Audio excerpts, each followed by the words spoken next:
Most people don't get hurt in kink because someone was malicious.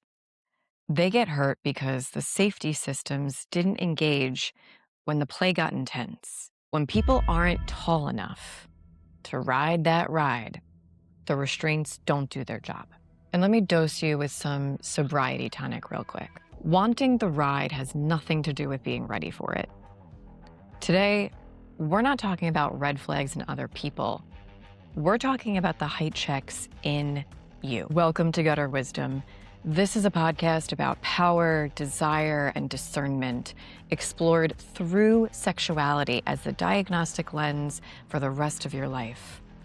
I'm Francesca, a former mechanical engineer who designed HVAC systems for New York City skyscrapers, and a professional dominatrix who spent years working with power and desire when collapse is a very real option.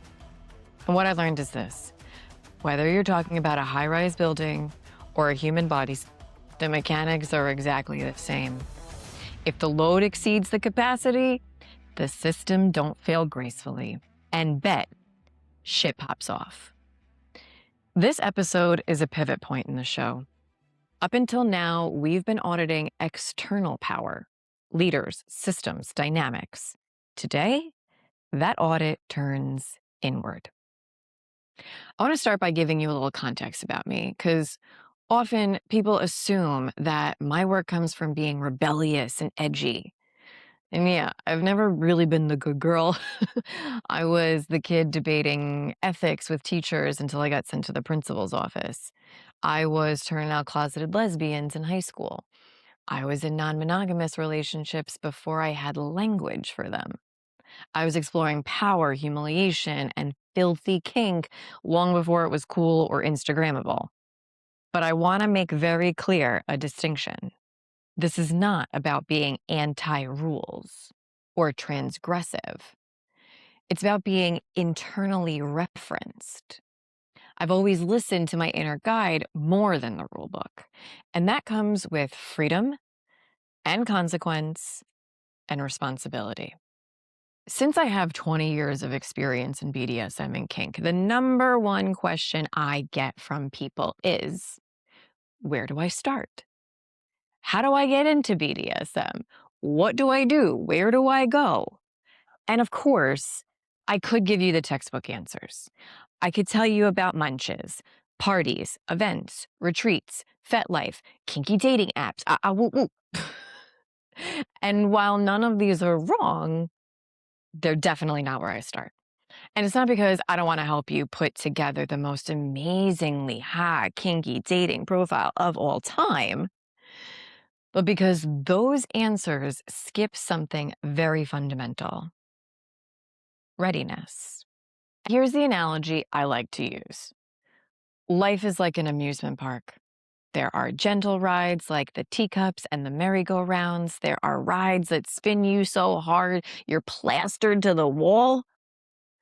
And then there are the ones that shoot you into the sky faster than your nervous system can catch up. The ones that flip you upside down over and over again until you puke. And the great part about life is that you choose which rides you want to go on.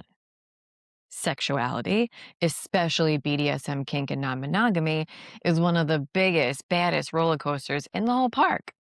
But every ride in the park has a height requirement, don't it? Not because the ride operator is an asshole. It's because if you're not tall enough, the safety mechanisms don't protect you. They do more harm than good. The crossbar hits your teeth instead of your waist. The harness chokes you instead of holds you. And the failures of these safety mechanisms hurts even more because all the while you thought you were buckled in. Why am I saying this? I'm saying this not because I don't want you to have a grand old fucking time. Quite the contrary. I say this because I know how badly it hurts when you get flung from your seat because the safety mechanisms couldn't do their job. So, before you get on the ride, I want you to do your own form of a height check. These are not moral tests. They're not personality traits. They're capacity checks. And if you don't meet them yet, that does not mean you're broken. It just means there's work to do before the stakes get high. Okay, let's go. Height check number 1.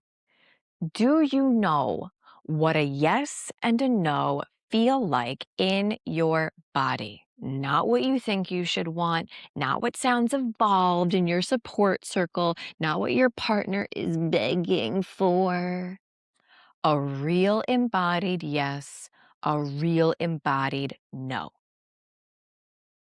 Not someone else's body language, yours. Because my body is going to talk a different language than your body. Your partner's body is going to talk a different language than both of ours, right?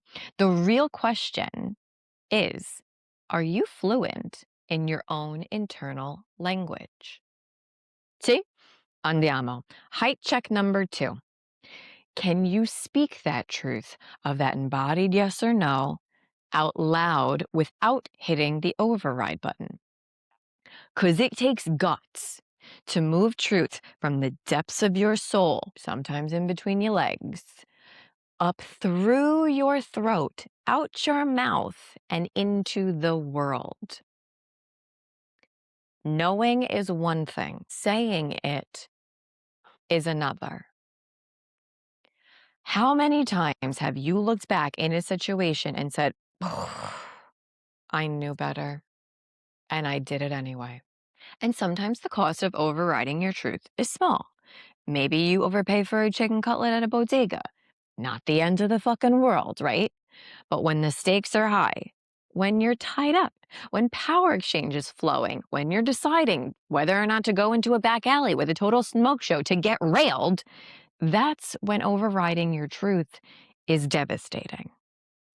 So I ask you, how liberated is your spoken truth? Okay, now, presta attenzione. Height check number 3.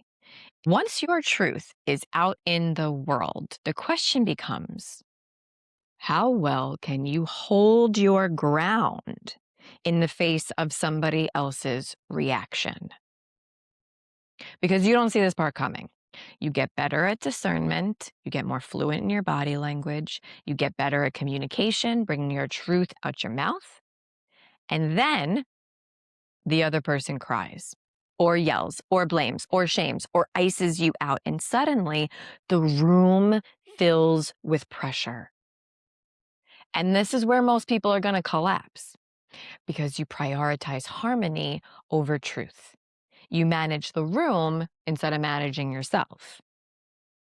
It's not because you're weak. It's because you were never taught how to hold self-authority without becoming cruel or rigid or abandoning yourself. Because let's be honest, we were trained to be bad at this. From a very young age, we were taught to override our bodies in the name of compliance, politeness, and performance. I mean, think about it. When you were a kid in school, there was a nap time, a playtime, a snack time, a coloring time, regardless of what you actually wanted. So if you're listening to this and you're like, shit, I'm not tall enough yet, it's not a personal failure, but it is information. Information I do not want you to bypass. And before you go trying to practice this in high stakes environments, whether that's kink, relationships, leadership, in the boardroom, we need to talk about something important. Because what people call low stakes isn't usually low stakes at all. And practicing discernment in the wrong places can put you in danger instead of building skill. In the next episode, we're going to talk about where and how to practice these skills safely, how to build capacity without throwing yourself into the deep end yet, because readiness is not about bravery. It's about calibration. If you're listening to this and wondering whether you're tall enough to ride, I've built a diagnostic tool for you. The Engineering Hotness Quiz will help identify where your system is strong, where it collapses under pressure, and what your next step actually is. You can find it at priestessfrancesca.com/quiz. I'm Priestess Francesca. Until next time, keep your mind in the gutter, y'all. You'd be surprised with what you find in the dark.